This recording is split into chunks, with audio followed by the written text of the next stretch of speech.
Welcome to the joint meeting of the Assembly Committee on Ways and Means and the Senate Committee on Finance. Committee Secretary, would you please call the roll? Senator Canizero, Senator Dondero Loop, Here. Senator Goycochea, Here. Senator Harris, Senator Neal, Senator Wynn, Here. Senator Severs Gansert, Senator Titus, Assemblywoman Anderson, Assemblywoman Backus, Assemblywoman Brown May, Assemblywoman Dickman, Assemblywoman Gorlow, Assemblyman Hafen, Assemblywoman Howdigi, Assemblywoman Kasama, Assemblyman Miller, Assemblyman O'Neill, Assemblywoman Peters, Assemblyman Watts, Assemblyman Yeager, Chair Monroe Moreno. And I am here. Will you please mark Assemblyman Hafen and Assemblywoman Peters as present? Senator Canizero and Senator Neal, mark them present when they arrive. So, welcome to our audience here in Carson City and those joining us by video conference in Las Vegas. I don't see anyone there, but there may be someone showing up soon. And those that are listening over the internet, I would ask that everyone here in this audience and on the dais silence your electronic devices. If you wish to testify today, please sign at the table by the door and provide a business card to the committee secretary before leaving the room. For those joining online, please be sure to mute your microphone when you're not speaking to minimize any background noise. And when you come up for testimony, please turn on the microphone and state and spell your name clearly for the record and your affiliation, if any. If you have handouts, you should have provided the copies for the members on the tables by each one of the doors, and to our committee secretary and members here on the dais, you should have it on your desk. I expect that we have courteous and respectful interaction during this meeting. Even if we don't agree with each other's position, we must be respectful of those positions. For those watching us and those here in the audience, the members here on the dais will be using their laptops to follow along with the meetings. Please don't take that as any disrespect or inattention. We will have public comment. Public comment will be at the end of today's meeting, and each person will be limited to just 2 minutes. And in addition to public comment, we will take written public comment to be submitted to our committee up to 24 hours after the hearing. So with that, we'll move on to our presentation for today. We have one budget hearing. It will be the Public Employees Retirement System. And I invite the executive officer for our PERS system to come on down. And as soon as you're situated, you and your team, you may start.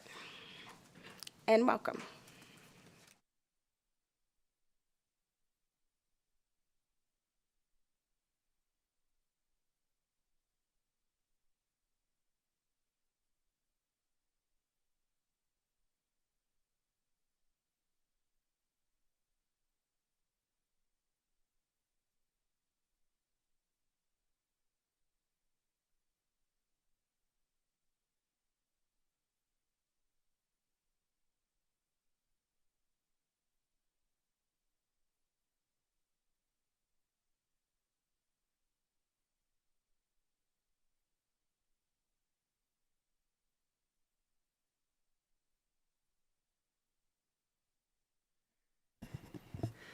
Good morning, Madam Chair, members of the committee. My name is Tina Liss. That's TinaleIss. I'm the Executive Officer of the Public Employees Retirement System. With me to testify today are Mark Stevens, our board chair, who will come to the table at the end of the presentation, and also Cabrina Fazer, our operations officer. Before testimony on the proposed budget for the retirement system, I'd like to review the legal structure of the retirement system and the contribution rates for the next biennium. Pursuant to the Nevada Constitution, PERS is governed by a Public Employees Retirement Board. PERS is a constitutionally created trust which can only be used for the purpose of administering the retirement system and paying benefits to the members and beneficiaries. The legislature is the plan sponsor of the retirement system and sets the benefit provisions for the plan. As the state is just one of over 200 public employers participating in the system, PERS is organized to be outside of the state executive branch. The statutes governing PERS are designed to provide the board with the necessary autonomy for an efficient and economic administration of the system and its programs, and PERS regularly reports to the Interim Retirement and Benefits Committee of the legislature. The board administers 3 retirement systems: the Public Employees Retirement System, the Legislators Retirement System, and the Judicial Retirement System. The PERS, or the Public Employees Retirement System, contains both the regular and the police fire subfunds. All systems, including the administrative expenses, are funded by contributions from the participating public employers and employees. Pursuant to the Constitution, the board employs an independent actuary and must adopt the actuarial assumptions recommended by that independent actuary. These assumptions are then used to perform an actuarial valuation each year. The Nevada revised statutes require a biennial actuarial valuation. The board does one on an annual basis to make sure that we're keeping track of the liabilities and the assets. The valuations themselves determine the liabilities and then the contribution rates that are necessary to fund the system on an actuarial reserve basis. Several areas are analyzed during the course of an actuarial evaluation, including plan design, member demographics, and economic assumptions. The contribution rates are based on this valuation performed by the independent actuary on the even-numbered years. So the even-numbered valuation, in this case the 2022 valuation, will determine the contribution rates by law that go into place July 1st, 2023. The statutes governing the contribution rates make that change automatic. So based on the even-numbered years valuation, that change is automatic to make sure that the rates are changing in accordance with the actuarial valuation. If the actuarial rate is more than 1/2 of a percentage point above the current statutory rate, then the rates must change and will increase. Again, this is automatic. It is not something that the board determines or the legislature determines, but by law, it automatically will go into place. Now, I provide the committee with a handout outlining the contribution rates based upon the 22 valuation, as well as the broader information relative to the actuarial valuation and the demographics of the plan. The first chart shows the demographics for each of the plans. PERS has 108,635 active members. So that is all of the public employers in the state participate under PERS. That includes the state, all local governments, cities, counties, school districts, mosquito abatement districts. Every public employer in the state is in the PERS, and that amounts to 108,635 active members for this fiscal year. 95,785 participating in the regular fund, 12,850 in the police fire fund. As a comparison, the active membership is down from its highest level of 111,815 in 2020, but it is up this year from 106,930 in 2021. So from 2020 to 2021, there was a loss of active membership, and then we have made it partway back from that loss in 2022. PERS currently has 79,049 annuitants, so that would be our retirees plus any of their beneficiaries that may be receiving benefits. 668,550 from the regular fund, 10,499 from the police fire fund. The average monthly benefit is $3,163 from the regular fund and $5,696 from the police fire fund. Members of PERS do not participate in Social Security, so usually this benefit is the only benefit that they will be receiving in retirement. The judicial retirement system has 111 active members and 93 annuitants. This fund includes state judges as well as municipal judges and justices of the peace from local governments who have elected to allow participation in the fund. If the local government has not elected to cover their municipal judges and justices of the peace in the judicial retirement system, they are in the PERS system. The state and local government entities have separately determined actuarial costs as the costs are not pooled. So in PERS, all the costs are pooled amongst all the employers, but the judicial retirement system, each entity has its own costs based on its own demographics. The legislator's retirement system has 25 members and 69 annuitants. Participation in this plan is voluntary, as legislators have the right to opt out. The next chart on page 2 shows the results of the 2022 valuation for the regular fund and the police fire fund and the impact on the pre-tax contribution rate for each fund. The results of the 2020 valuation, which is the last rate-setting valuations, also included on this chart. We have two ways that employees can participate in PERS as far as the contribution rate goes. One is what we call the employer pay plan. It is a bit of a misnomer in that it is not fully funded by the employer, but it is paid half by the employees.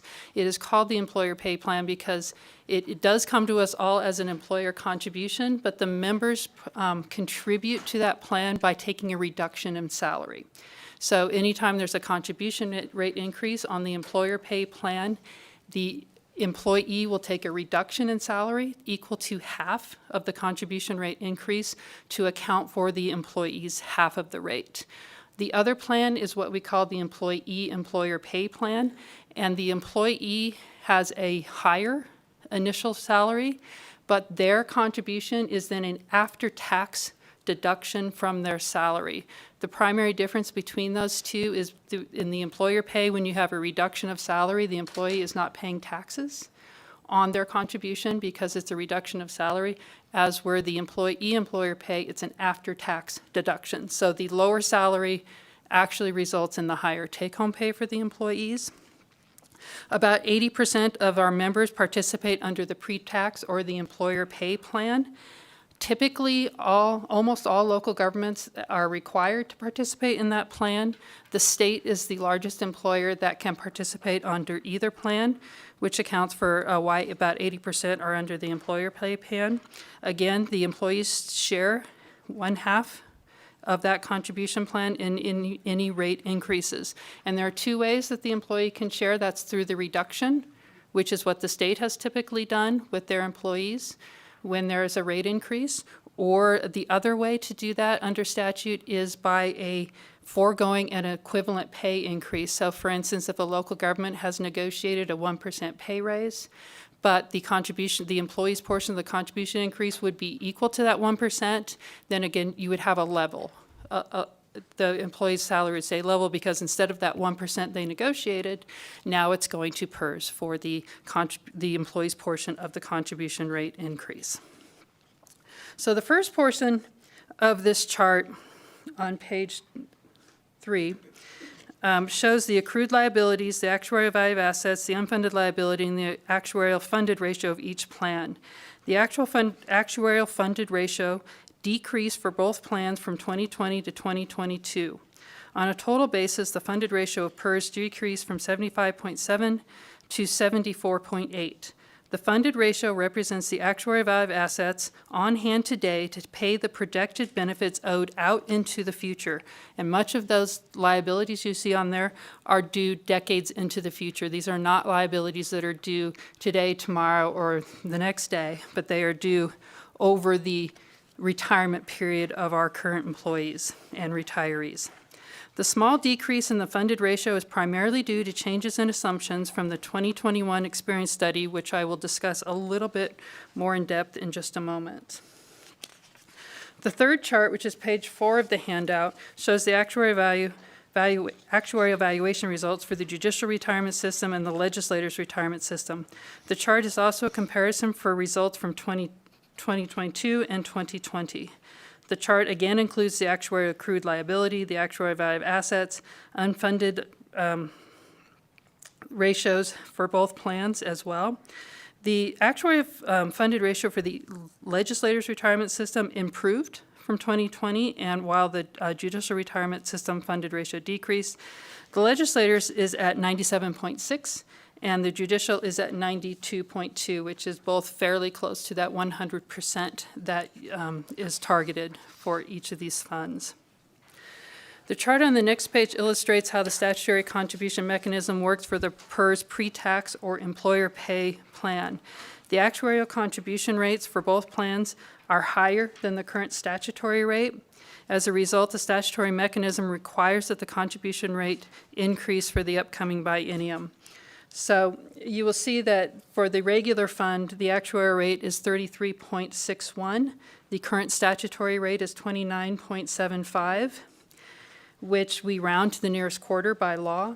And so the rate that goes into effect July 1st is 33.5. So this is the lion's share of the people in the fund, or in the regular fund, on the employer pay. So as you can see, this is about a 3.75% rate increase for the regular fund, shared equally between the employer and the employee. On the other side, there's a bigger rate increase for the police fire fund. Their rate, actuarial rate, came in at 49.95. They have a current rate of 44. That rounded to 50. And so the increase is shared equally between the employer and the employee. The police fire fund, the chief difference between the regular and the police fire fund is that the police fire fund has earlier retirement, so the members are eligible at a younger age. And because they're eligible at a younger age and we pay the benefits longer, that means that it's a more expensive plan to fund, because when you pay the benefits for a longer period of time and their life expectancies are very, very similar between regular and police fire. In fact, the mortality tables that we use right now, based on our experience, has police fire slightly longer longevity than our regular fund. This is the first time. The last experience study is the first time we've had them on mortality tables such as that, based on our experience. So because that is a more expensive plan to fund, that's why you see the higher contribution rate there for them. Now, let's see. The next slide will show you the employee-employer pay plan. Under this plan, this is where you have the after-tax deduction. So their current rate is 35.02. It's actuarially. Their statutory rate was 31, which was 15.5 to each side. And with the rate increase, it is 17.5 to each side, which means that the after-tax deduction for the employees will go from 15.5 now to 17.5 with this rate increase. And you'll see the police fire fund, similar results. Only the state has police fire members on the employee-employer pay plan. All local government police fire are required to be under the employer pay plan. Now, the next slide shows the factors that contributed to the rate increases for PERS. The changes in the contribution rates for both the regular fund and the police fire fund are attributable primarily to certain actuarial assumptions that were modified by the retirement board at the recommendation of the independent actuary. And remember, I mentioned before that the Nevada Constitution requires the board to adopt the assumptions recommended by the actuary. So once the actuary recommends them, the board is required to adopt those. So to project the liabilities of the system owed to the current members and retirees, these assumptions are made about future events that affect the amount and timing of the benefits. So we can't tell for sure exactly what the liabilities will be out into the future, because the liabilities are based on future events that we don't know. We don't know how long each and every one of our members are going to live. We don't know about their beneficiaries, the salary they're going to have when they retire. There's a number of future events that we have to predict, and that's what we do with these assumptions. And to assure these assumptions remain appropriate, the board conducts an experience study every 4 to 6 years. So every 4 to 6 years, the actuary will look at our assumptions based on our experience, and if we are off, that means the trends are moving away from our currently adopted assumptions, then we will adopt the new assumptions to make sure that we are accounting for those liabilities. And so in September of 2021, the board's actuarial firm presented the experience study to the board. It took into account the experience from July 1st, 2016 to June 30, 2020. And based on these trends in the data, the board adopted the assumptions recommended by the actuary. The assumptions that were changed include the retirement rates, the mortality, the termination rates, and the disability incident rates. The other economic assumptions that were changed were the investment return assumption, inflation, individual salary increases, and active member payroll. The changes to the economic assumptions were mainly driven by a change in the assumed long-term rate of inflation, and I know this seems a little counterintuitive, but the assumed rate of inflation was reduced from 2.75 to 2.5 because that is a long-term rate of inflation. The assumed rate of return, so that the money that we make on the assets, was reduced from 7.5 to 7.25, and the assumed payroll growth was reduced from 5.5 to 3.5 for the regular fund and 6.5 to 3.5 for the police fire fund. Modifications to these assumptions may have increasing or decreasing effects on the contribution rates. Generally, all of the assumption changes in the 2021 experience study had increasing effects on the contribution rates. For instance, when you change the mortality table, so you assume people are going to live longer, then that means that everyone currently receiving benefits, all our current employees, we assume they're going to live longer, we're going to pay their benefits longer. That will increase your liabilities. And if you increase the liabilities, the contribution rates will follow. If we assume a little bit lower investment rate of return, that will also increase the contribution rates because essentially the money comes from two places, the contribution rates and the rate of return on the investments. Any given time, you can assume about 65 to 80% of the benefits we pay come from the investment return. However, if we lower what we assume we get on the investment return, then that will increase the contributions a little bit. In addition, lowering the payroll growth assumption, that is our total payroll, will also act to increase the contribution rates because we pay our contributions as a percentage of payroll. So if you assume a lower payroll, you need a higher percentage of that payroll in order to receive the same dollar amount in contributions. Other factors which had an impact on the contribution rates include the actuarial experience in the post-retirement increases and the payroll less than assumed. The recent increases in the rate of inflation have caused our post-retirement increases to be higher, and then higher than what we've assumed over the last few years. And so this, because our post-retirement increases, essentially the COLAs that go to our retirees, those are set in statute, but they are capped by the rate of inflation. So in previous years, those increases had been capped at a fairly low rate, sometimes under 1%. Sometimes in the 2% range, but now that inflation is higher, those caps are no longer affecting the COLAs, and now our retirees are receiving the statutory COLA, which could be anywhere from 2 to 3, 3.5%, 4%, or 5%.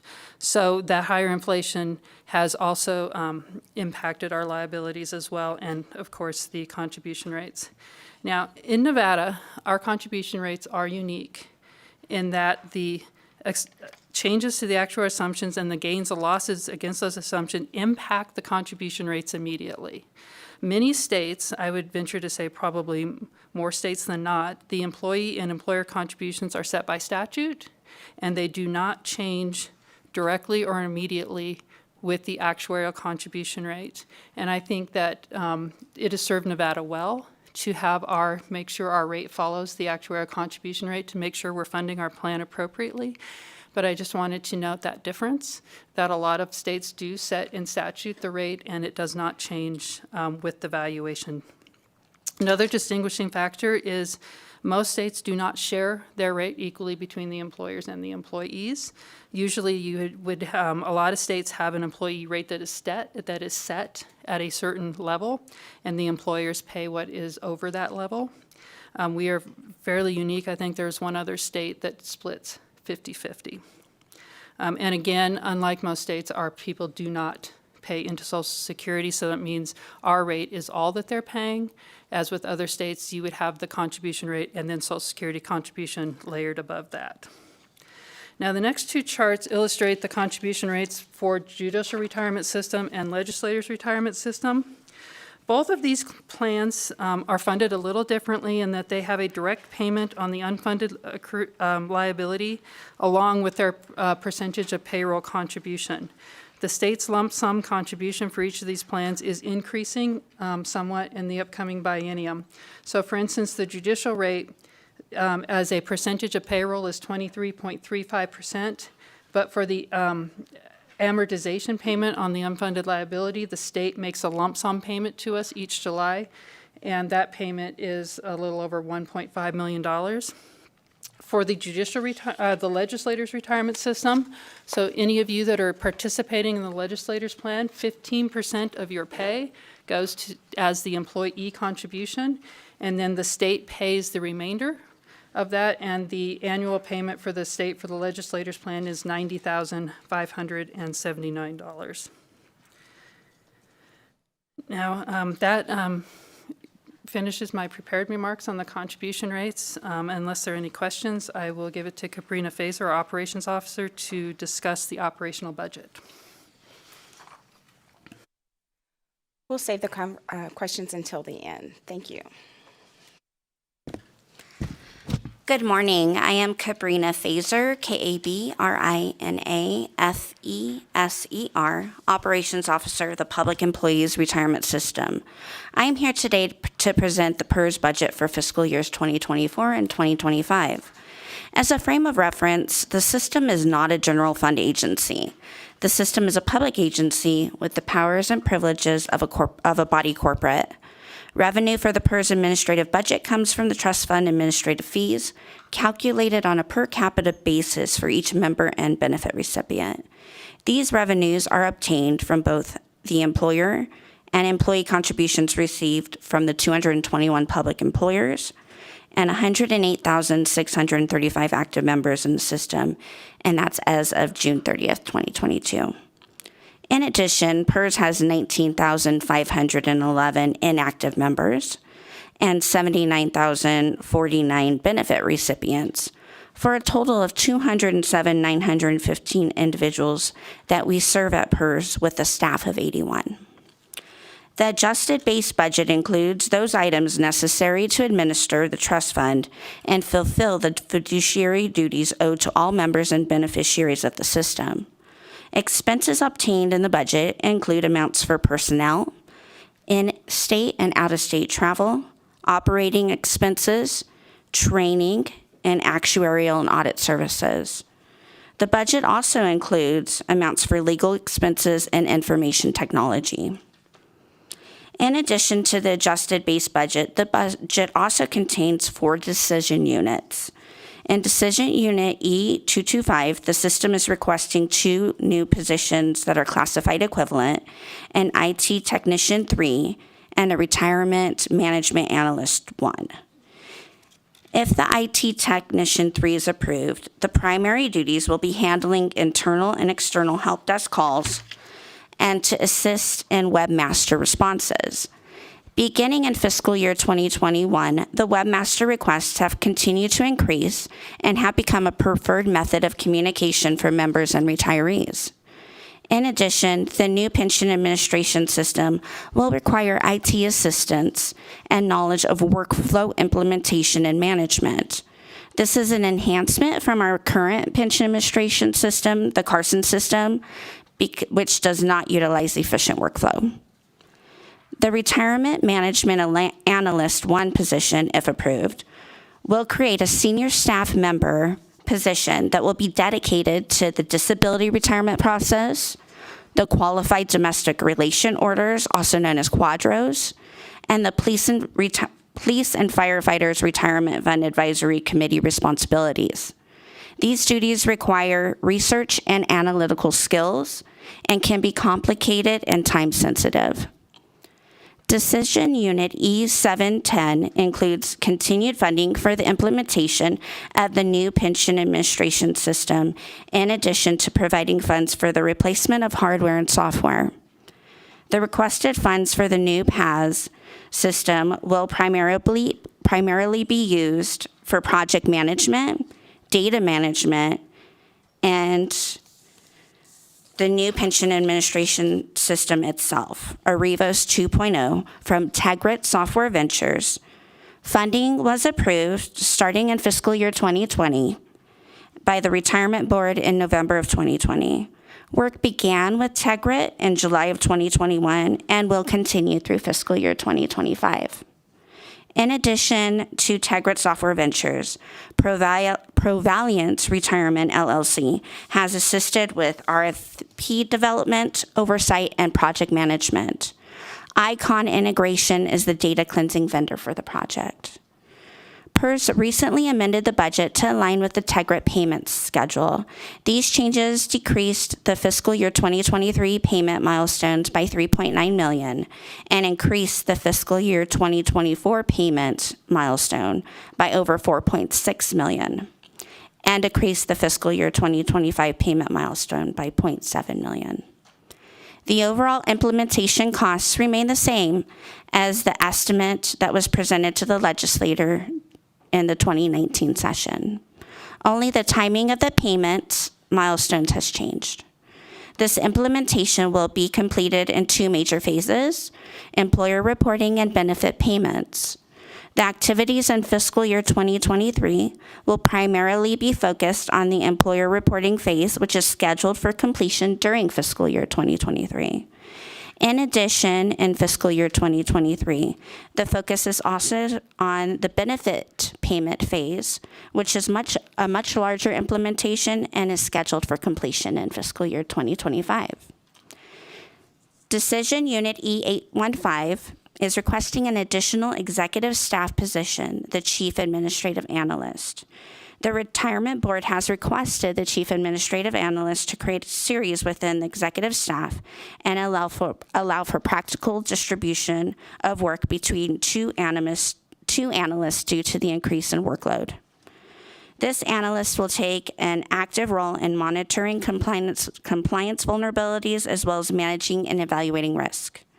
They will support agency objectives such as supporting the audit committee of the board and the internal audit team, monitoring federal and IRS regulations, organizational change management, reviewing and updating official policies to meet the evolving business needs, and will be the project lead for ongoing actuary inquiries, reporting, and implementing ongoing requirements. In addition, this analyst will be responsible for responding to alleged violations of rules, regulations, policies, and standards of conduct by evaluating, investigating, and reporting to the board. The system also has two minor budgets, one for the legislator's retirement system and one for the judicial retirement system. These budgets include amounts for staff time to administer each of these systems, as well as auditing and actuarial expenses. At this time, Tina Liss, Executive Officer, will provide information regarding the executive salary structure. Madam Chair, Tina Liss for the record, Executive Officer of PERS. PERS employees are not classified nor unclassified employees of the state. NRS 260.160 provides for 9 executive staff positions for the system that we've referred to as our statutory positions or may be referred to as non-classified. Pursuant to 286.160 subsection 2, these statutory positions are entitled to annual salaries set by the Retirement Board subject to the approval of the Interim Retirement and Benefits Committee. The board has included adjustments to the salary schedules for the 9 statutory positions in Decision Unit E849. And at this time, I would like to request that our board chair, Mark Stevens, explain to this committee about the board's adjusted salary scales. Good morning. Good morning. Madam Chair and members of the committee, for the record, my name is Mark Stevens. I am Chairman of the Board of Trustees of the Public Employees Retirement System, and I am here today to present testimony on Decision Unit E849 relating to non-classified salary adjustments. Last summer, the Retirement Board reviewed PERS executive staff salaries compared to salaries in other retirement systems of similar size. This review indicated that all of our executive staff positions were receiving less, and in a number of cases substantially less, than their counterparts in other retirement systems. Upon reviewing this information, the Retirement Board voted unanimously to include Decision Unit E849 in the system's budget request for the upcoming biennium. The system's most important resource is its staff.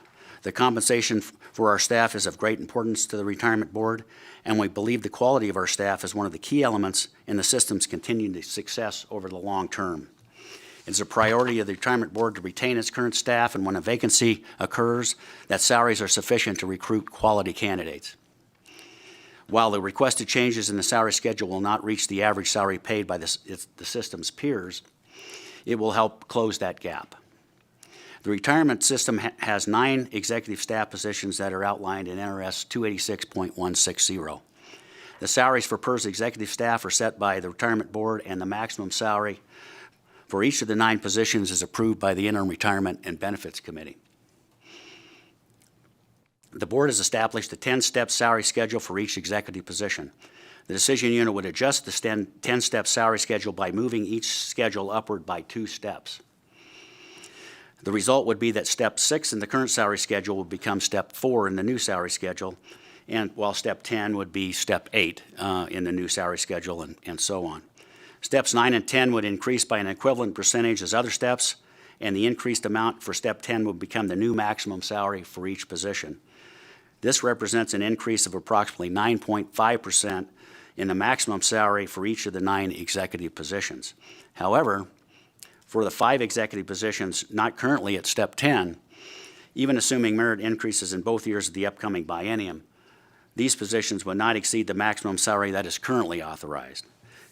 These positions would not receive additional salary amounts over the current maximum level until reaching steps 9 and 10 in the new salary schedule. 4 executive staff positions are currently at step 10, which would adjust to step 8.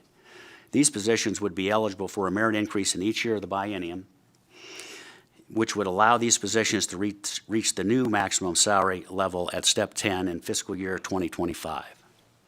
In closing, the management of the Public Employees Retirement System and the assets of its 108,000 active members and 80,000 retirees requires a capable staff with knowledge and expertise to make difficult and complex decisions. The Retirement Board is unified in its desire and commitment to maintain a superior staff and to compensate them appropriately, which will assist in our goal of retaining our current staff and to be attractive when recruitment is necessary. The Retirement Board believes that the proposed changes to the executive staff salary schedule included in Decision Unit 849 accomplishes these goals and requests the committee's favorable consideration of the proposed modifications. I'd be happy to answer any questions. Thank you so much for the presentation. I know that we have several questions. I'm going to start with Senator Nguyen. Thank you. I know that we've been hearing a lot of this, what I'm going to ask you about, from our constituents and other public employees. But if I'm looking at, can you discuss the various factors that contributed to, like in more specificity, that contributed to the contribution rate increases identified in the 2023-2025 biennium?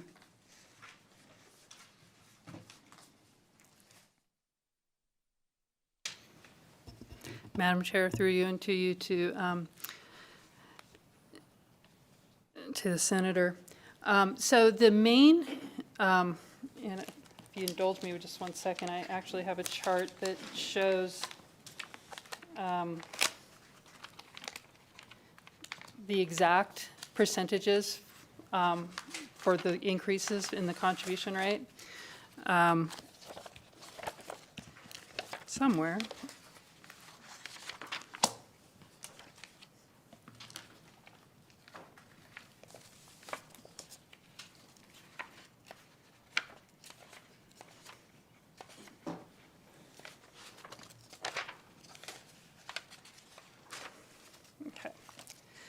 So for the regular fund, and in the percentages I'm going to give you that will illustrate kind of where the increase is coming from, but these percentages are based on a weighted average between the employer pay and the employee-employer pay contribution rates.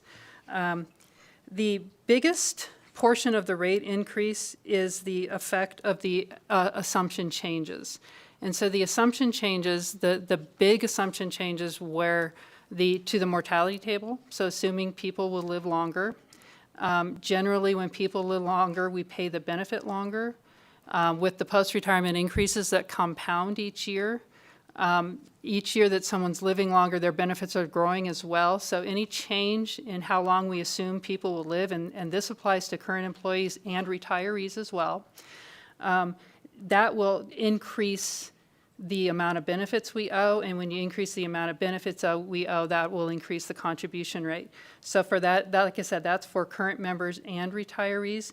That was a big portion of the rate change. Another big portion is the payroll growth assumption being changed. When we changed a rate of payroll growth from 5.5 and 6.5 to 3.5, then that makes the percentage of the contribution, the percentage of payroll we need to meet the contribution requirements to be higher. Because we're assuming lower payroll growth, then we need a higher percentage of that payroll to meet the contribution costs.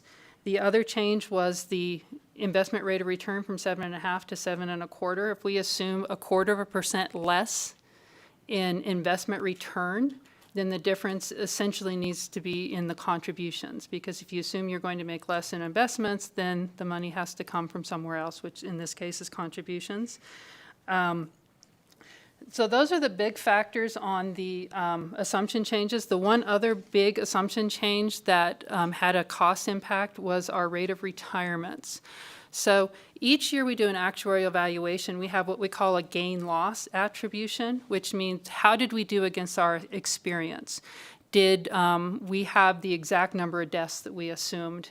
Did our salaries increase by the exact amount that we assumed? Well, of course, they never will. You will never meet your assumptions head on. So each year in the evaluation, we see how far off we were. Did we have a gain in longevity? Did we have a loss in longevity? And in the last 10 years or so, we have been running losses in the retirement category, which means either more or more expensive people are retiring each year than we assumed. So we had a very large change in our retirement assumption to make sure that we are keeping up with the trends. That also had a cost impact as well. So generally speaking, that would mean that people are retiring either earlier, so that we're paying them longer than we assumed, or they're retiring more expensively when we assumed. And when I say more expensively, that means they're retiring with a larger benefit than we assumed, which could mean a couple of things. It could mean higher salaries for particular positions, or it could mean that they purchased service credit. That was one of the big assumptions we had. Members prior to 2015 with an entry date before 2015 can purchase up to 5 years of service. And so if someone purchased, say someone had 25 years of service, 1 year, we expect we're going to pay them 5 years from now.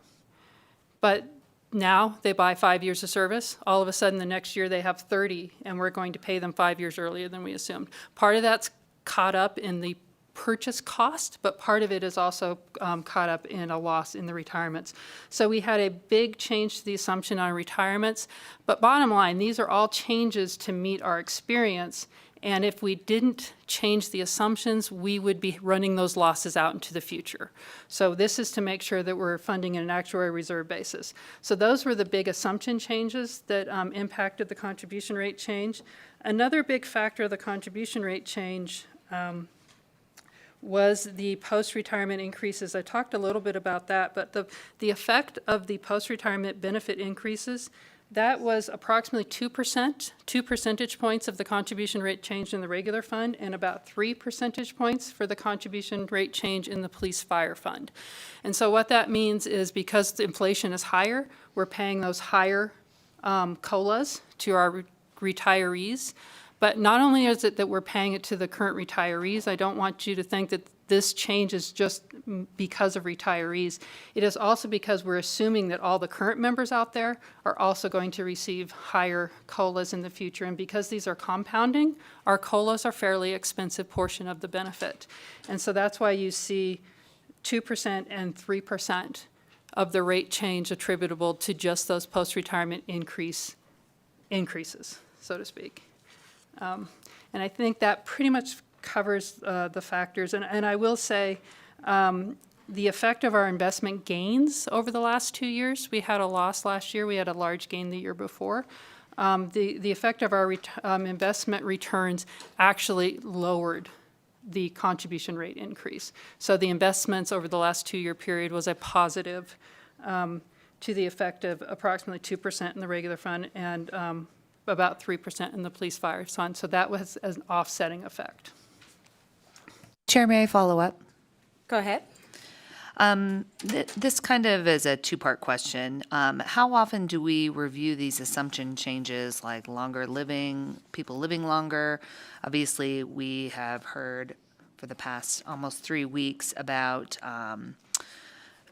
not being able to fill a lot of these positions. Obviously, that is also impacting our payroll growth and how much we have in PERS. But with that, how often do you address these assumption changes, and with the expectation that contribution rates will continue to increase in the actuarial valuations that are prepared for June 30th, 2023 and 2024 due to the contribution smoothing mechanism that was implemented in October of 2021? Has the PERS board contemplated any additional smoothing mechanisms to potentially lessen the impact on increased contribution rates in the future? I know that's a lot, so if you need me to repeat that, let me know. But you were nodding, so I feel like you understood what I asked. Madam Chair, to you, through you to the Senator, Tina List for the record. Yes, I did understand all of the question. I just hope that I remember all the parts as I'm going through. So the board, by policy, its own policy, reviews the assumptions or does what we call the experience study, which is where we review the assumptions and potentially make changes to the assumptions every 4 to 6 years. Industry standard is actually every 3 to 5 years. We do ours every 4 to 6 years to line up with the fact that our rate changes on bienniums. So we just made it so that we do it on even numbered years.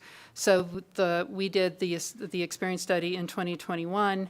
The prior one was in 2017, and I believe the one prior to that was in 2013. So we've been doing them on a 4-year cycle, but the board policy is 4 to 6 years, which is in line with industry standard. So the next question, as far as the smoothing goes, we smooth our assets over a 5-year period. So all our gains and losses for our assets come in over 5 years. So what that means is because markets are fairly volatile and our rates can change every 2 years, if we didn't smooth those assets, you would see wild swings in the contribution rates based on the market returns. So what we do, so the actuarial assets that you see is essentially the gain or loss is the combination of the last 5 years of experience. So 20% of this year's, 20% of the year before, 20% of the year before, 20% for the year before, and 20% for the year before. So we smooth any gains or loss over 5 years period, 20% at a time. And the reason for that is just to smooth those gains and losses out. So, for instance, last year we had a approximately negative 5% return. The prior year we had a positive 27% return. And those are smoothed together to make sure that our rates don't go wildly up and down based on the market returns. Because we smooth the assets over a 5-year period, when we made these assumption changes, the actuary recommended, so this was something that the actuary came to the board with, because you smooth your assets over 5 years, because you don't want that volatility. When we made these changes based on the actuarial assumption, so the change to the liability based on the actuarial assumption, the actuary recommended that those be smoothed in over a 4-year period. So basically the period of an experience study to more closely match how the assets are smoothed in. Because if you didn't do that, so you're smoothing your assets, you're not taking all your asset gains at once, but yet you're taking all your liability changes based on actuarial assumptions at once, and the actuary thought that would create a disconnect between the assets and the liabilities. So the changes to the liabilities from the assumptions are smoothed in over a 4-year period. So those are not fully smoothed in yet. So to answer part of the next question, there could be more increases over that smooth period, the next 2 years. That will depend a little bit on, obviously, the experience we have in the next 2 years. It could be either netted a little bit, depending on the investment gains or losses that we have, and then experience will change that as well. But to answer your question, all else being equal, we would expect some more increases based on the smoothing of those actuarial assumptions. The third part of your question, I believe, was any other methods that the board could employ under its funding policy to meter those changes. So the unfunded liability, we have it on an amortization schedule. So that it mirrors something like a mortgage. Because as I said, the liabilities are due out into the future, decades into the future. If you assume somebody starts work when they're age 30 and they work 30 years, and then that gets them to 60, and then they may be in retirement for another 30 years. So we have someone for a 60-year period. And so our employees now, we may be paying them 40, 50, 60 years into the future. Same with our retirees. We're going to be paying them 10, 20, 30 years into the future. So our liabilities are not due today. They're due over the lifetime of our current employees and our current members.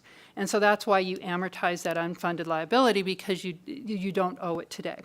So we have it amortized. Each year's gains and losses are amortized over a 20-year period.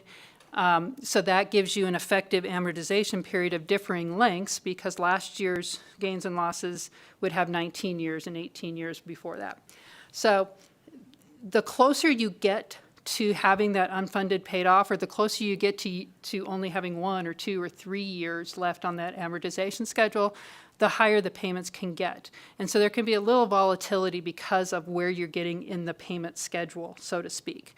And so also to make a little bit more sense with these changes, the board made some adjustments to the amortization schedules for both the police, fire, and the regular fund, and lengthened those out for a little bit of a period of time, again, based on the actuary's recommendations, to make more sense on the payments, to kind of lower the volatility of those payments. So the board has done some work in that regard by extending some of the amortization period for some of the liabilities, not all the liabilities, but still within a very short, reasonable period of 20 years or less. So we're still under the industry standard for the length of time that's being paid off. So to answer that question, yes, the board has done that. Could there be more things the board could look at? That's a possibility, a discussion we could have with the actuary. Sorry, one last question, if Go that's ahead. possible, Chair. You had indicated that we could expect more increases in the future. Are those increases, I guess, those expected increases, are those typical of the increases that we expect? I know that we have been addressing a lot of policy changes or increases to salaries to kind of combat some of these increase in PERS contributions. And I would hate to, I guess I'm just curious if we have an expectation if these are going to be minimal like changes, or these are going to be significant changes like in the percentages where we are, need to think longer term when we're talking about increasing salaries, I guess. Does that make sense? Madam Chair, to you and through you to the Senator, Tina List for the record. So the changes left, or the contribution predicted increases left because of the assumption changes are similar to the changes we've had, the increases we've had so far. Because it's phased in over a 4-year period, we're 2 years into that period. However, experience in the next 2 years could modify those expected increases up or down. Because the assumption changes were fairly significant and made our assumptions much more conservative, I would think that you're looking, hopefully, that the highest that you would see is pretty similar to what you've seen now. I cannot predict the future. I can't predict the experience. A big change in the payroll, for instance, would have an effect on what the future contribution rates would be in a number of different ways. And that's just not something we can predict. But that is something that I see as kind of a factor that could be a little bit of a wild card where the payroll goes. Just as an example, in pretty much the 70s, the 80s, the 90s, into about 2007, the state of Nevada had increasing payroll, so pretty high payroll growth. And with that high payroll growth, because contributions are a percentage of payroll, we are always kind of getting excess contributions because of that. And then about 2008, 2009, and since then, our payroll growth has, sometimes I say off a cliff, and that may be a little dramatic. But our payroll growth has significantly decreased. In 2008, 9, and then again a couple of years ago, you have seen negative payroll growth. And that can have pretty big consequences to your contribution rates. Again, it's a percentage of payroll, so not necessarily in the dollar amount, but in the percentage of payroll. Maybe not as a big effect to the employer, but I understand a big effect to the employee. And so there are ways that you can adjust kind of between the employer-employee, for instance. Because if I'm getting to where your question is going, if you give increases to the employees, are they just all going to go to their retirement contribution versus to their paycheck? And so there are things that you can look at in that mechanism. As I said, we're unique in the fact that we do pay 50-50. Generally, that's not the case. Generally, the employer will have a little bit more responsibility in the contribution rate, and the employee will be set at a certain level. So I cannot predict, other than all else being equal, we will have some increases due to the continuing impact of the assumption changes. Thank you. Thank you. And staying in that mindset, I'm going to ask you to do some homework for us, okay? During the 2 weeks leading up to the session, we had budget briefings, and almost every division, department, no matter what, that came before this body said that they're losing bodies to local municipalities and to the private sector. It's hard to recruit because of the wages that the state pays, but also because a large part of it is because the high amount of PERS that our employees pay. So I have an ask of you. When you talk about payroll growth and the rate of retirees, those are two of the biggest factors that's affecting what the rates our employees are paying. I think this legislative session is where we really need to take a look at what those rates are and have a serious conversation about that. And if it's, as you said, capping the rates, raising what those rates are, or maybe we're competing with local municipalities that are paying 100% of their employees' PERS rate. Could you bring back to this body in March, and we have a work session of what some of the options that we can look at as a body to help us retain the current employees that we have, make us more marketable when trying to attract new employees to come to the state and work for the state, as it reflects in what that PERS payment is. What it would be for us to pay 100%, which sounds wonderful. I don't know if we can afford that as a state.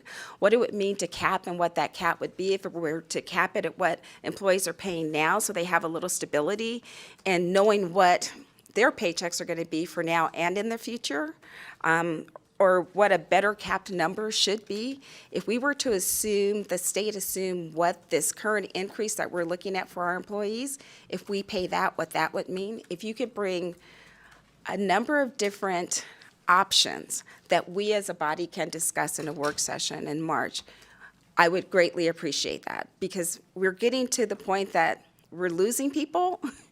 And if we don't make a significant change this legislative session, the situation's only going to get worse. So I'm sorry about the homework, but. Madam Chair, we have thought a lot about some of these options just when we've looked and compared to other states.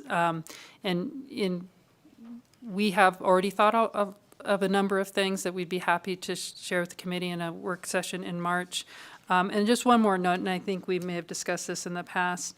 The police fire active membership decreased by almost 300 this last fiscal year, so from 13,000 and change to a little over 12,000.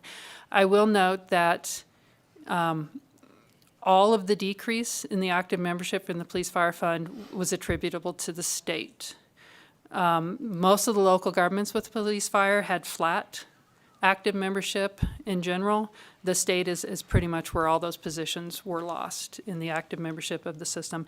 And that, I know, creates some issues for the employers, and it, has some retention issues. It also has funding impacts to the system when you lose active membership in that regard. So we would be happy to bring some thoughts to the committee for the committee to consider, because as you know, the contribution rate mechanism itself is set in statute and set by the legislature. Correct, thank you. So we may have to make some statutory, I'm not going to say we may have to, we have to make some statutory changes as to our PERS rate. I have several questions in line. I am going to go to Senator Neal first. Sorry, I just hit myself in the face with the mic. Anyway, good morning. I had a question on, it's one of those mornings. What was the basis of the loss of the investment gain where you said that negative 5%? I wanted to understand that a little bit more, because the part two of that question, answer that part first. So the team list, for the record, Madam Chair, to you and to the Senator. So the fiscal year return last fiscal year was approximately -5. It was approximately a positive 27 the prior year. So those are the returns we expect from the market. We expect volatility in our market returns. So that -5 had to do with the market itself. We are almost 100% indexed, and there was the markets themselves had a loss. Our investment officer is available in the room today if you want something a little bit more specific than that. So I'll leave that up to you if you want him to answer that question or not. No, thank you for the 100% index, because that led to the next part two of that question, which was in the smoothing that you guys have placed into your assumptions, what actually are the market or economic assumptions, right? So you have these other factors, but then the market is really behaving in a peculiar way. And so what assumptions did you place in there as well? Teamless for record, Madam Chair, to the Senator. So as far as the assumptions go, so we just smooth the returns over a 5-year period so that we aren't so subject to the volatility of the markets. And then what we did is we changed our long-term assumed return from 7.5 annualized over the long term to 7.25 over the long term. And I emphasize the long term because we know we're not going to, any given year, our return could be way above or way below that 7.25, but we expect over the long term, and I mean 30, 40, 50 years, that we will meet the assumption on average of 7.25. So that was the only assumption change as far as the investment return was changing it from 7.5 long-term annualized average to 7.25. Thank you, Madam Chair.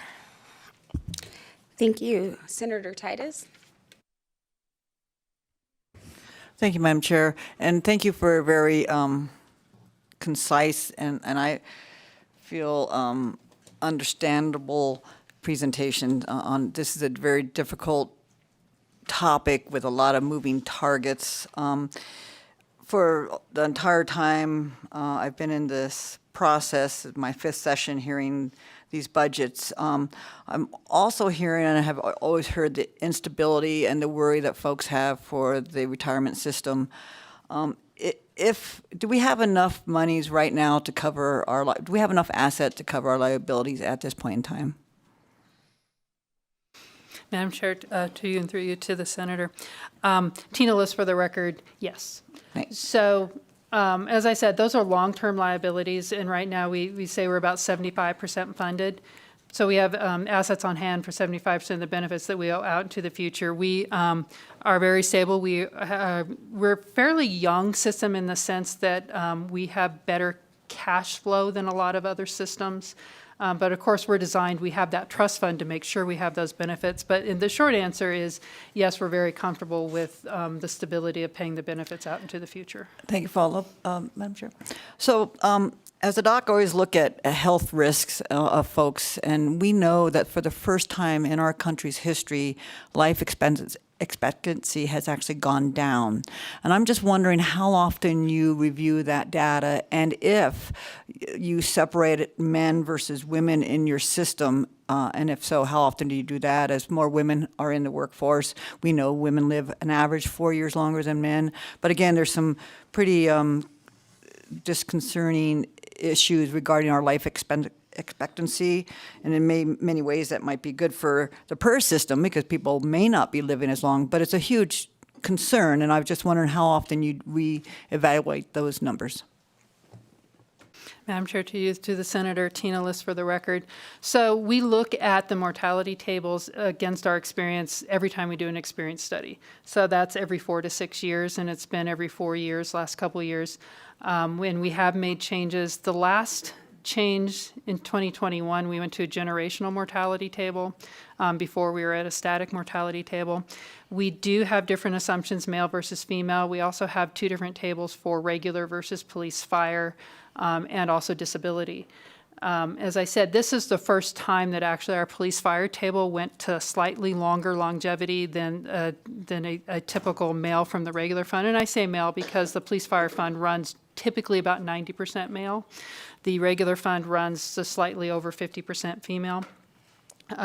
We do not have different tables for different occupations other than regular and police fire. Some systems have looked at a separate teacher table because teachers do tend to have a little bit longer expected lifespan than general employees.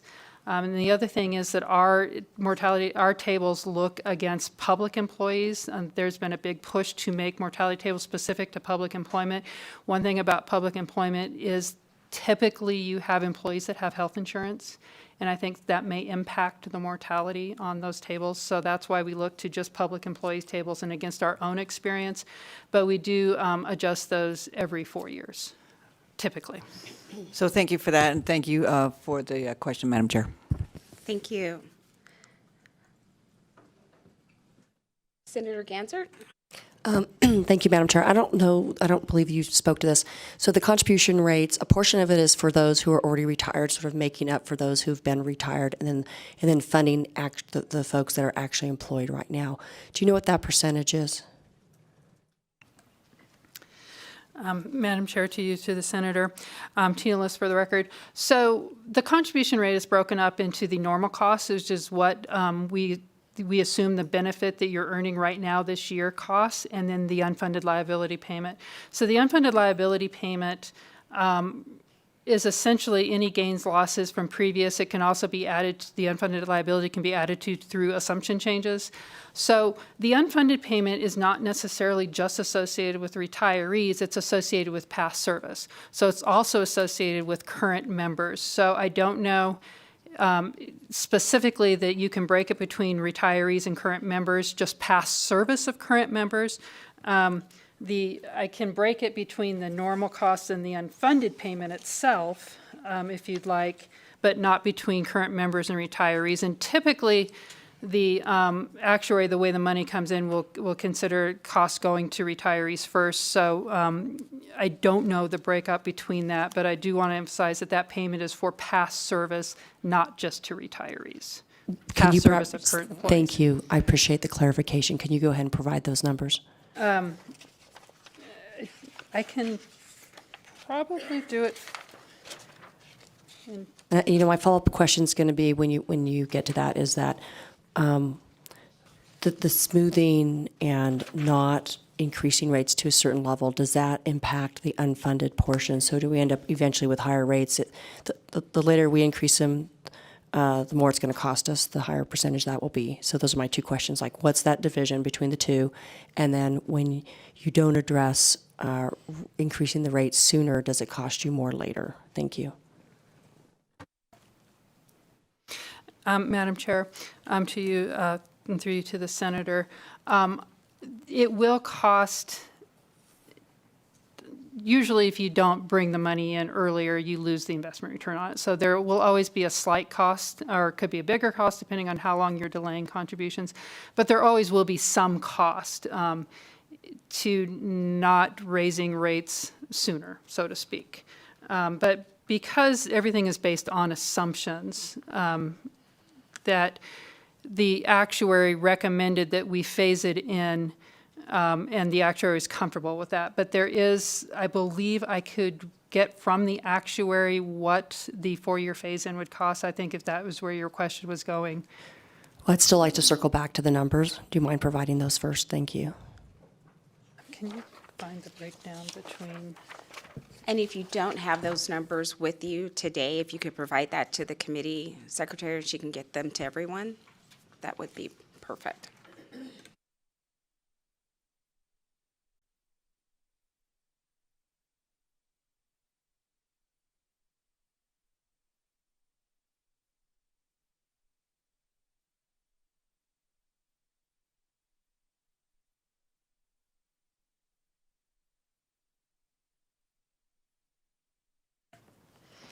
Madam Chair, if I may follow up with an answer. Go ahead. For the employer pay regular fund, the normal cost is 18.79. The amortization percentage is 18.58, and you'll notice that those do not add to the 33.61 because then we have the phase-in adjustment. So to answer your question, the normal costs and the amortization payment are pretty close to each other on a percentage basis. And then on the police fire side, the police fire side is not quite the same. For police fire side, I'm showing a normal of 32.3 and an amort payment of 24.99. So more of the police fire rate is going to the normal cost. And then the regular side, it's close to half and half. Thank you. I appreciate that answer. Thank you. Assemblywoman Kasama? Thank you, Chair. Thank you for the presentation. I know it's difficult to go over, and you did a great job of the big picture. I have a couple of questions. I used to, many years ago as an auditor, deal with different industries and actuarial calculations, and I understand that they are the best educated guesses because you have the certain factors. And, you know, if you choose to have an investment return of 7.5%, you adjust it to 7.25%. The number might be 7% or 6%, but management and the actuarial will, for lack of a better term, argue over what is the number we're going to use this year, and it deals with growth of participants and all the different factors that you spoke to. I also know that adjusting those by just a little makes a huge difference. And so if you adjust it by 0.2% or a 5% difference, it makes a big difference in what the number looks like when we present it to the public. And my concern is we have a $14.1 billion unfunded liability. I understand what you're talking about. It's going into the future, but the signs are it will only continue to grow. I mean, when you look at even the judiciary unfunded liability for that department, it had a 75% increase in unfunded liability in 2 years. That's dramatic. And so when we look at those things, and particularly as other people have brought up as well, we have less and less participants coming into the system. And so we're ending up with an inverted pyramid where we have less people on the bottom that are paying into the retirement system for the growing retirees on top. And I think we've seen across the country where we have municipalities and cities that are going bankrupt with their PERS systems. It is it's a system that can't be sustained. And so I just have great concern with transparency to the people and transparency to those that participate in the program. And I would ask the committee to look at if you phase into or a certain time where it becomes a defined contribution plan, because then you're dealing with what is in the pot that can be paid out versus a hope of what is in the pot that can be paid out. And those are the two big differences between a defined benefit and defined contribution. So I would ask if the committee has any thoughts on that or can come back with any thoughts. And I understand that that would be a phase-in over a lot of time, but I think that that is something, those are hard questions. Those are hard solutions, but I think those are things as a state we do need to look at. And I also have a concern here where we have, where the board decided to phase in the smoothing mechanism to adjust the contribution rates because it would be so harsh to actually, again, show the reality of where we are and what is needed to put into the system. And it says that it appears to meet the provisions of NRS 286.410 to adopt the smoothing mechanism.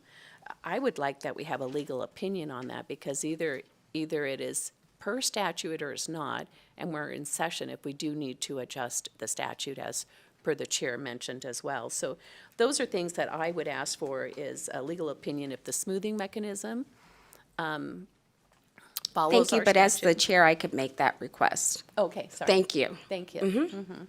I think you did kind of, but thank you. And I think that's it. Those would be my concerns. Thank you. And before you respond, I want to commend you for the work that PERS has been doing. I don't feel that we have a transparency issue within PERS.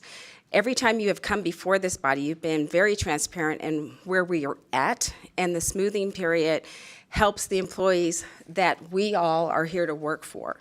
So I don't think there's a transparency issue within PERS itself and the presentations that you give to us. I just want to get that on the record. And changing from defined benefit plan was not part of the request that the chair had. Next step for questions, Assemblywoman Backus. Thank you so much, Madam Chair. We're going to be moving a different direction over to E710. And thank you for kind of that overview that you provided. But I just kind of had a follow-up, and I may have missed it because you were giving us lots of where we were saving some money and maybe some increasing with each fiscal year. And I believe you had indicated that we were kind of on track for phase 3 of the implementation of the, and I'm going to screw up the word, Tegrit, I guess, software, the new pension administrative system. But then I noticed when you were saying there's going to be some cost savings in fiscal years 23, 24, and then an increase in fiscal year 25. And I may have written that down, so feel free to correct me. But does that mean the system's going to roll out longer? Kind of what's the status going forward with phase 3 and forward? Thank you so much. Madam Chair, to you and through you to the Assemblywoman. E7110, that was a great question regarding and you did have that correct. So really, the payment milestones have shifted based off of when we project the completion of each phase. And so at this point in time, the overall cost of the project is still in alignment with the total amount that was approved by the legislature in 2019. For phase 3, that's the employer reporting. There has been some delays just in order for testing and also from, we have an employer advisory group that we reach out to all of the public employers to make sure that they have questions, concerns, and anything to do. We make them ahead of everything that's going on with the new pension administration system. And so they've reached out. We've had employers do testing. So the delays have been more to give them the product that they want, more so than anything else that you would think outside of a project of this magnitude. And so, yes, the changes are more so when we expect the work for those phases to be done and they're crossing fiscal years. And so that's the changes for the budget amounts that I presented. If there's anything further, I can. Thank you, Chair, for the follow-up. So with the last phase 7, do we anticipate that the system will be up and running by the end of January of 2025? Or how long do we anticipate, how many more months later do we anticipate the system to be up and running? At this point in time, Madam Chair, Cabrina Fazer for the record, to you, through you to the Assemblywoman. At this point in time, our full expectation is for that completion to be in 2025. We have quarterly risk meetings to see if there's any changes to the project schedule, and we also have project management oversight. And at this point in time, we do not see a change to that. If there is, we will definitely make everyone aware. Thank you. Assemblywoman Peters? Thank you, Madam Chair. I have questions on both of the new classified positions under E225, if I may. My first is related to the IT technician position. Can you describe the additional workload resulting from the implementation of the new position, the new administrative position system? The new pension administration system that resulted in requiring one of these IT positions? Madam Chair, to you, through you to Assemblywoman Peters, Cabrina Fazer for the record. So we currently have an IT help desk of 3. And so in addition to helping with the workflow management, which currently our current system doesn't have workflow, and also assigning the 221 employers their usernames, passwords, providing them assistance with logging into the system. And in addition to that, our members and retirees, this will be a more web-based system. They'll be able to log into their account, ask more questions. Currently, the staff of 3 handle quite a bit of, how do I log in? I forgot my username and password. And so we see that continuing to be the case. But in addition to that, there'll be a good resource for the workflow management and also making sure that everything is structured in a means that help business do our ultimate goals of serving our members and retirees. And so we're in the development phase of that, but it is a big overtaking and it will require additional IT support in order to make it a successful implementation. Thank you for the response to that. My second question has to do with the management analyst position. Can you talk about the anticipated benefits to the daily operations of the system if this position is approved? Madam Chair, to you, through you to Assemblywoman Peters, Cabrina Fazer for the record. The administrative, or the retirement analyst, our management analyst. Currently, our management staff each handle a key component. One handles the police fire committee, one handles the disability, and one handles the quadros. And so we have that separated between all of our different managers' positions. This is very detail-oriented. A senior staff member should help to expedite and make the time frame of those turnarounds for those very intense processes more beneficial to our members and retirees. It'll help with the workflow. It'll also free up our management staff in order to assist and do more training and do more one-on-one with the staff that they supervise. So it would create a senior staff dedicated to those processes. Thank you. Assemblywoman Gorlo? Thank you, Chair. Good morning. I had a question regarding the E815 budget for the new Chief Administrative Analysis position. Could you tell me a little bit more about how this position would ensure compliance with the additional requirements for pension plans issued by the Internal Revenue Service and other laws and regulations?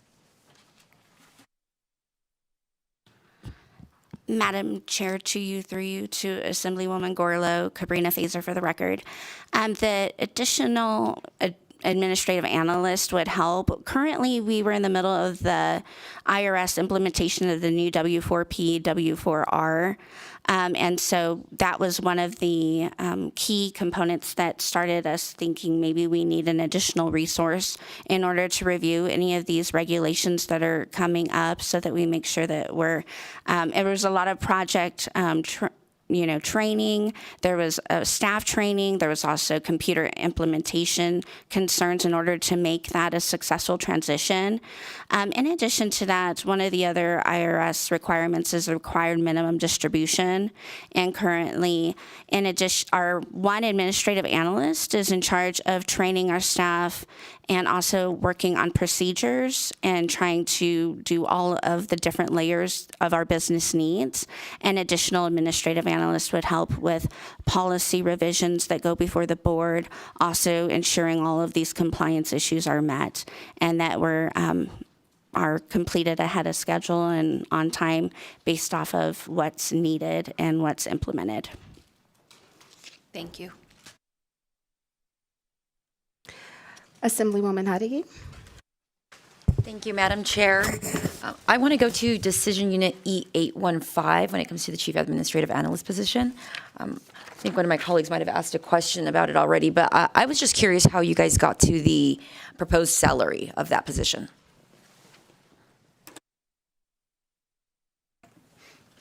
Madam Chair, to you and through you to the Assemblywoman Tina List for the record.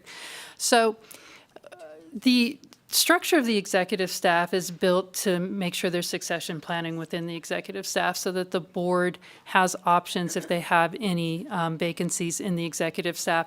So each salary schedule within the executive staff is tied to a different salary schedule. So we start with the executive officer salary, which is my position, which is the highest, and then we relate every salary schedule to another one. So for instance, the next one below mine would be the chief investment officer, and that is the equivalent to one step below the executive officer. The operations officer is one step below the chief investment officer, and then we have the CFO and the general counsel a couple steps below that. So we put this position in the chief administrative analyst, I believe 2 steps, equivalent to 2 steps below the CFO and the general counsel salary level, and that is to provide for the succession planning. We view this position, the administrative analyst moving to the chief administrative analyst, to be a position that could promote through, hopefully, to operations officer, eventually, potentially, executive officer, potentially,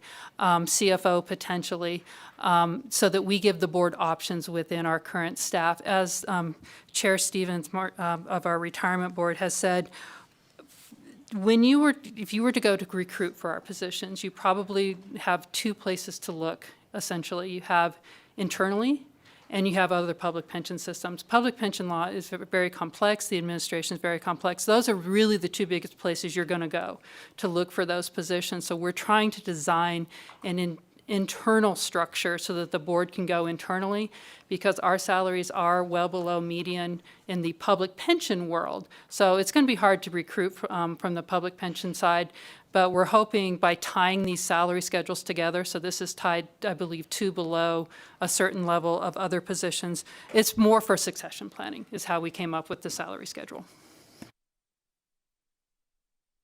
Thank you. Assemblyman Miller. Thank you, Chair. Thank you all. I have a couple of questions here. One, you just mentioned recruitment. I'm curious to know a couple of things. One, what's your vacancy rate like right now throughout the agency? How many vacant positions do you have?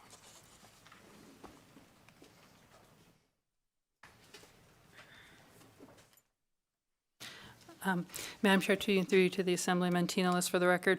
Currently, at the moment, we have 5 vacancies of 81 positions. Okay. Thank you. My next question is going to be about section budget E 849, the 2-step pay increase. And so I'm curious there if you can indicate what factors the board considered in revising its current structure to allow for that 2-step increase for those 9 executive staff position. Mark Stevens for the record. The retirement board, I think, at the July meeting, reviewed the executive staff salaries within PERS to other retirement systems of similar size.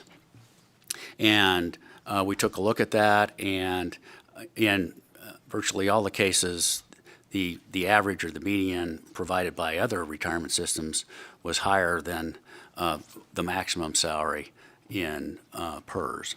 And so we felt that we needed to go in and close that gap between those two.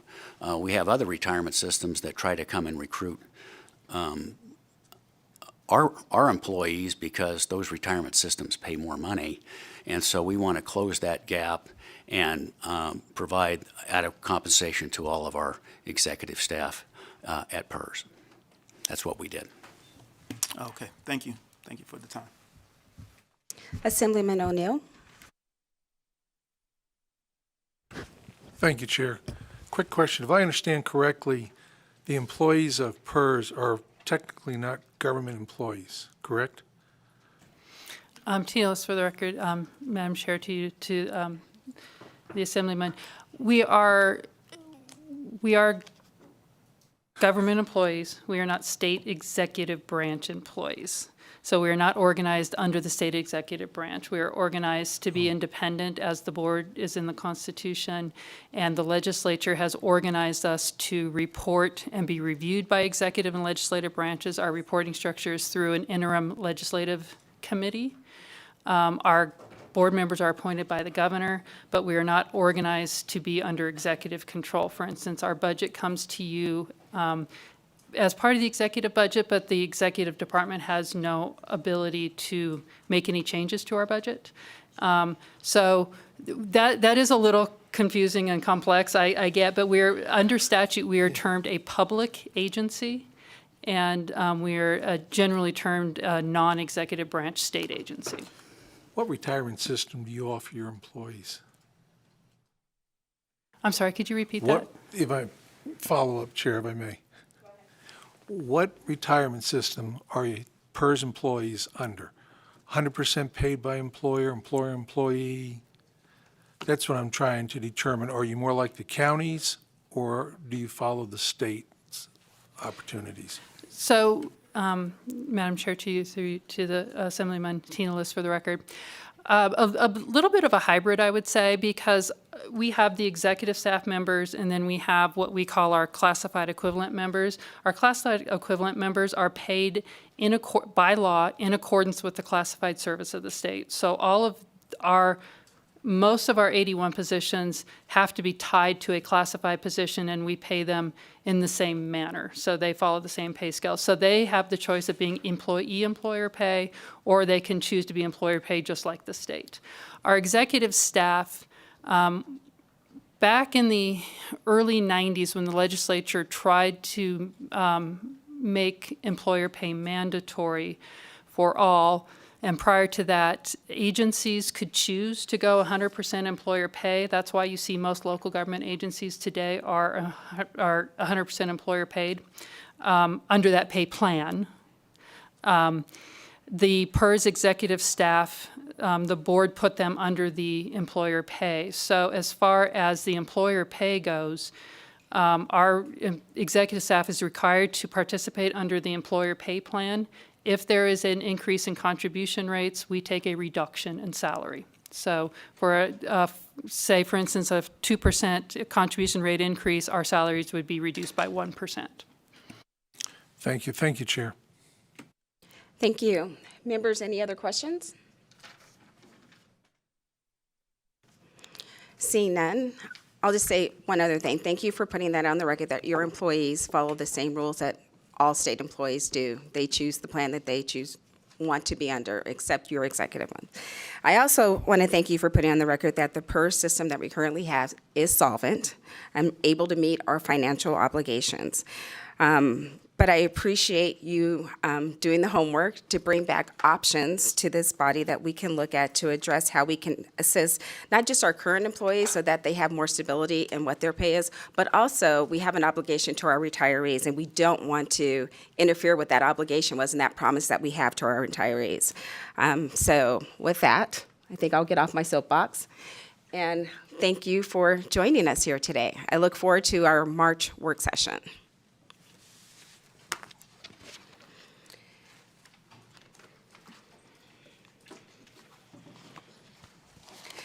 So members, that brings us to our last item on our agenda, and that is public comment.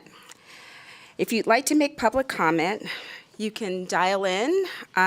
If you're not here in our audience, and I don't see anyone in the Las Vegas room, if you'd like to call in, our number is 669-900-6833. And our meeting ID for today is 823831-48831. And then press pound. So if there's anyone here in Carson City, fill in all the chairs, and we can start with public comment. Remember to turn on your mic and state your name for the record, spell it, and whatever affiliation, if any, that you're with. Good morning, Chair Monroe Moreno, Chair Dondero Loop, and fellow committee members. My name for the record is Terry Laird, spelled T-E-R-R-I-L-A-I-R-D.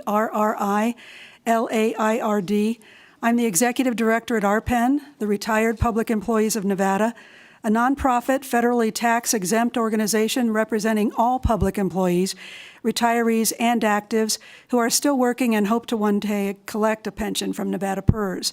We currently have close to 8,000 dues-paying members in 17 chapters statewide. RPEN was created in 1976, incorporated in 1977, and our sole mission remains the same today, to protect the pension and health care benefits earned by all public employees who typically contribute to their own pension, as you heard here this morning, and contrary to what some may think, public employees are taxpayers too.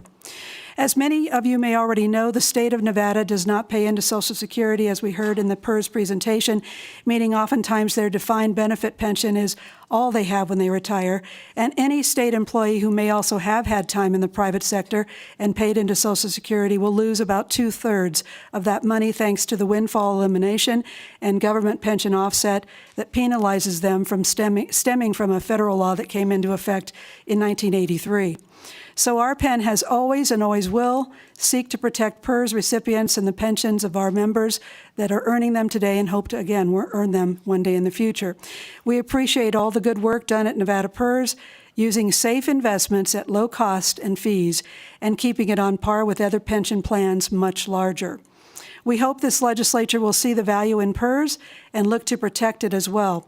Some of you serving on this committee today may already be aware that there have been efforts in the past during previous sessions to move new hires into a defined contribution 401k, but for those who are new, RPEN does not support such a change because it could have detrimental effects on the existing defined benefit system that current retirees and current workers are on, and it could also cause increased costs to manage more than one pension plan, which in the past has been estimated to be more than $1 million. We believe that PERS is not broken and therefore does not need to be fixed. Thank you for your time and service to the state of Nevada. Thank you. Go ahead. Kent Irvin, K-E-N-T-E-R-V-I-N, State President, Nevada Faculty Alliance. All of our classified colleagues at NSHE and about 15% of faculty are members of PERS. Faculty on NSHE's retirement plan alternative receive the same contribution amounts as PERS per statute. The retirement plan is essential for recruiting and retaining state employees. Nevada PERS has one of the strongest investment programs in the country. Using a disciplined approach with low-cost investments and a very lean investment staff of 2, PERS has exceeded its investment goals and market benchmarks over the long term.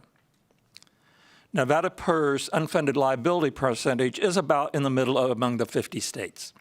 In 2021, as you have heard, PERS actuaries took a deep dive into the assumptions and changed them to be more fiscally conservative. That was the responsible thing to do, but it is the primary reason that the PERS contribution rate is going up this year. This will put PERS on a firmer footing over the next decades. But like getting a shorter-term mortgage and increasing the monthly payments, it increases the pain now to pay off the debt faster. Fortunately, this increase is happening at a time when the state budget can absorb the increase. With uncompetitive salaries and cuts to health care benefits, the retirement program is the one positive left for state employees, but the retirement contributions have become a further drag on state employee salaries. The state should cover more of the PERS contributions for its employees, as do many of the local government employers. Thank you, Chair Monroe Moreno, for asking for options. Finally, we support PERS budget enhancements to keep the retirement system functioning well. Thank you. Thank you. Seeing no one else here in Carson City that would like to make public comment, and I do not see anyone there in Las Vegas, I'll ask BPS, do we have anyone on the phone lines who would like to make public comment? Chair, the public line is open and working, but there are no callers at this time. All right, seeing no one on our phone lines, members, that will bring us to the end of our meeting, and this meeting is adjourned.